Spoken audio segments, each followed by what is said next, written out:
Hello guys, welcome back to yet another episode of Content Monsters, and in today's episode we are going to review Operation Fortune, directed by Guy Ritchie and which has been released recently on Lionsgate Play. Orson Fortune. That is a sexy name. The lead actors in Operation Fortune are Jason Statham, Aubrey Plaza, Hugh Grant, Josh Hartnett, Bugsy Malone, Cary Elwes, Max Beesley, Eddie Marsan, Connor McNeil and Vincent Wong. This is the fifth collaboration between Jason Statham and Guy Ritchie, and you expect a lot from this team. Guy Ritchie's last film with Jason Statham was Wrath of Man, and that was a fairly decent revenge drama. I think it was shot very well, fairly engaging. So you expect a lot more from this film.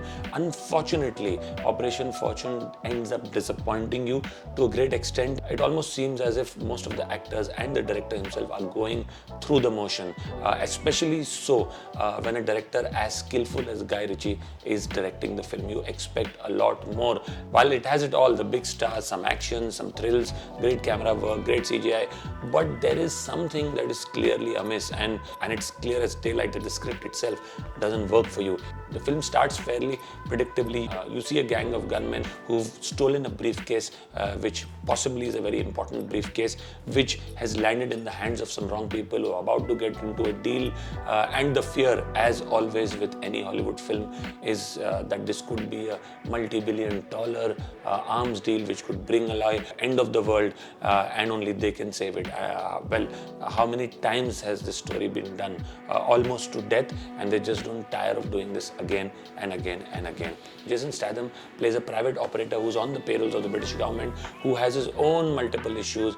He has various phobias that he has to deal with, and he needs treatment for most of them. He needs to go to a private retreat every few days. He needs to enjoy calm few days, all of which is funded by the government because apparently it's the best they have. So as can be understood by now, the government gets him on board, and then he gets his team on board to figure out who has stolen the hard disk, who has it exchanged hands with, what does it contain, and what will it end up doing to the world. They follow what this path or what this trail leads them up to. Do they manage to retrieve that hard disk? Do they manage to avoid the catastrophe that the government is fearing that might befall on the world? Is what broadly the story is all about. Blackmail. Ruse de Guerre. Very good. Carry on. Like I said, there is nothing new in the film that you haven't seen before. So for me, the biggest letdown in the film is the script itself. I wish they had spent a bit of money on the script than on so many stars that they've employed in the film. The second thing that doesn't work for me in the film is that when you get Guy Ritchie and Jason Statham together, you expect fireworks as an audience. You expect something great. That doesn't happen at all. In fact, Jason Statham is simply going through the motions. There is nothing in this film that he has done that he hasn't done before, or hasn't bettered before. So to that extent, you're almost let down by Jason Statham itself, and to me, the fault lies clearly with the director here. Front, back, right, wrong. Anyway, shall we? I think the action as well as the CGI is not something that we haven't seen as an audience. There have been films with much bigger budgets which have some great action. So an audience which has already seen much bigger action, much better CGI, is obviously not going to be impressed with what they see on screen here. And when you see the promos of the film, you almost feel that this is going to be an action thriller. The thrills clearly seem to be missing. There is no suspense here. You almost know there is neither any suspense here. You almost know who the main antagonist is and how this set of guys are going to end up reaching him. In fact, using an Hollywood superstar to get in touch and intruding into the private space of this gangster seems a bit too easy. There's a sensitive and awkward situation between you and your sister-in-law. I actually love my sister-in-law. Yes, Danny.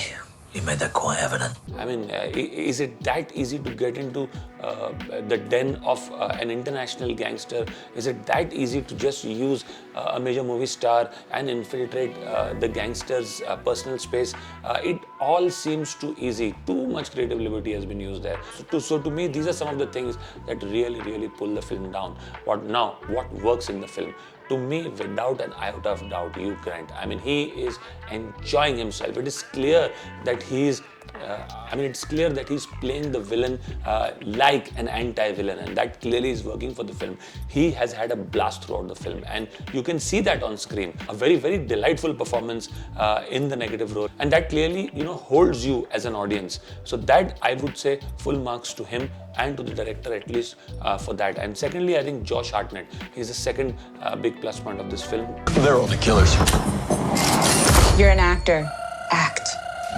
Playing this major Hollywood star who's infiltrating this gang and who he wants to play on screen. I think Josh Hartnett has also done a brilliant job. These two together on screen are crackling. Unfortunately, they're not together most of the time, but whenever they are, they have some crackling chemistry, and they have clearly helped in lifting the film. These are the only two positives according to me as far as this film goes. The other thing I'd say is that it's a fairly short film. It's less than 2 hours. So before you get bored to death, the film is over and done with. So that, I would say, is a third positive. But overall, I would say it's a disappointment. With Guy Ritchie at the helm and Jason Statham in a starring role, you would expect a lot more. And that's not happening. My rating for this film would be a 5 on 10. Like I said, that rating is possibly coming from a place of expectations which weren't met. But if you've seen the film and you liked it and you disagree with the review, please do share with us in the comment section below. And if you like our review, please do subscribe to our channel. We'll keep coming back for more. See you soon. Thank you.